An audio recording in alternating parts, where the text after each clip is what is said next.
Another day done, and tonight I'm going to see a new prospect to see if they'd like to book me to shoot their wedding. So for today, I thought I'd share a little bit about how to turn a prospect into a client. I travel pretty light to wedding consults now. Just have my iPad, a couple of wedding albums in it. You don't need to take a lot, it's far more about the conversation. Windows are steamed up. And look through the tiny gap in the windscreen. I spend the pre-consult time catching up on whoever it is, and I'll have taken notes in that call, and that always looks good. It looks like you've remembered stuff, creates another really good first impression. A guy rammed the gate and busted both the gate and the radiator of his truck. It took me a minute to realize that what I thought was a sitting Buddha was supposed to be Winnie the Pooh. Right, so I'm here nice and early, got loads of time. Most of the consultation is made up of me just getting to know them rather than it is actually telling them about what I do and the products that I do. It's far better to get them talking about themselves and establish a good relationship than it is to go directly into a sale. You don't want to do that. You want to set up a really good relationship, and trust is the key aspect here. I'm not trying to sell anything, I'm trying to establish good trust and a good relationship with the person so that they feel comfortable and we have a good time. All done, but it is cold. Hit seat warmer. There you go, seat warmer. The first thing I'll do immediately after getting out of that is I'll fire up an audio memo and I'll just talk about everything that they've said, right? I want to capture every single detail that they've shared with me in that session. Where they met, how they got engaged, where they live, what they do, so that whenever I see them next, I can ask them how they're doing. And at the same time, when I eventually come to blog this afterwards, if they were to book me, I can tell their stories much more completely. I've got it all there, and it's going to make for a really compelling story on my blog. Their ceremony's 4 o'clock, so later on. Early days of planning. He's just trying out suits right now. The load Fuzzy Face back into the ice cream truck and raced south on the highway until we found a military unit. Home. Let's get in. Knackered. Ah, back again. That was cold. I am glad to be back in the warm. So when you're first pitching a wedding photography client, you're going to come in having not met them before. So the best thing that you can do is establish a really good relationship with that person. And that just takes a lot of listening and a lot of leading questions and getting them to talk about themselves and them as a couple and how they met. You know, when did your engagement start? How did he propose? How did you meet? Share some nice examples if you've got other weddings to refer to.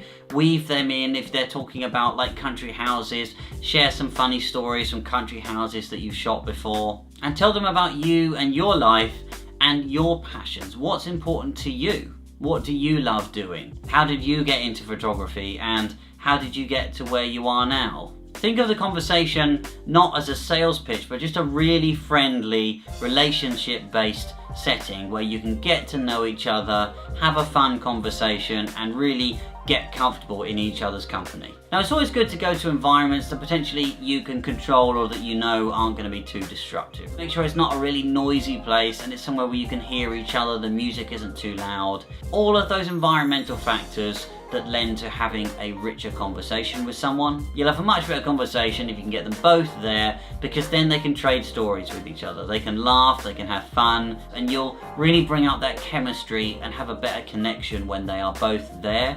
So if you need to, potentially delay the consultation until you know a time when they're both going to be around. It's all about continuing to reinforce that trust. You want them to believe that you are competent, that you know what you're doing, that you've got a good variation, and that you're going to be able to deliver for them on the day. You want them to want you, so be nice and breezy. Don't try and close them in the single session that you have. I always say to my clients, I don't bring anything with me today, I don't have any contracts or anything like that. The most important thing for me is that you choose the right person for you. So I'll get in touch with you in a couple of days after you've had a chance to have a think about it, and we'll see what you think and where you'd like to go next. You know, talk about what a day is like with you, what it feels like. What kind of style do you see yourself shooting? All the intangibles that go beyond just what are my packages and go into that space of you're a person that really thinks about your craft, that spends time doing it, that is a professional and is really dedicated to providing the very best result for your client. And show them how shots actually come together if you've got your portfolio. Pull out some of your favorite shots and show them exactly how they came together so they get a sense of the workflow and how you operate.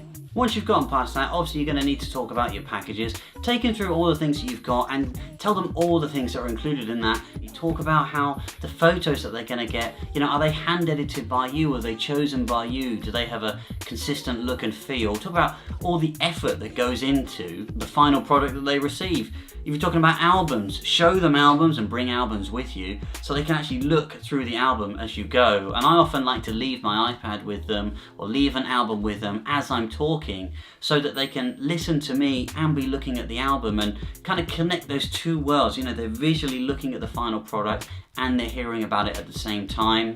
It really is quite compelling when you put it all together. The pricing that you choose should reflect that skill level, and therefore discounts aren't really something that are particularly considered. You want to maintain that quality and that professionalism and that perspective of you. After the consultation, always good to potentially send them a text and say thank you so much. Potentially send them some links to things you've mentioned, maybe some links to galleries, maybe some links to your packages pages. Just a quick follow-up that gives them all the extra information that they've got. Make sure you don't lose them as a lead and bring them to a decision point ultimately. Potentially consider breaking up their payment options so you can get them locked in and then they can pay it off in smaller installments. Ultimately, sales doesn't need to feel like this big process where you're having to pitch something.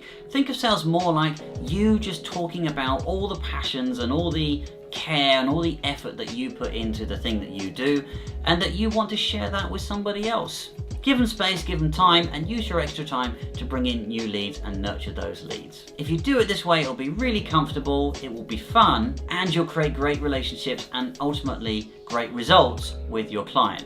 It's a win-win situation, it's fun, go try it out. If you've enjoyed this video and you haven't subscribed already, hit that subscribe button below. If you want to hear more from me, hit that notifications button below. And make sure you leave a comment with your thoughts around what sales is like for wedding photography. See you all again tomorrow. Bye.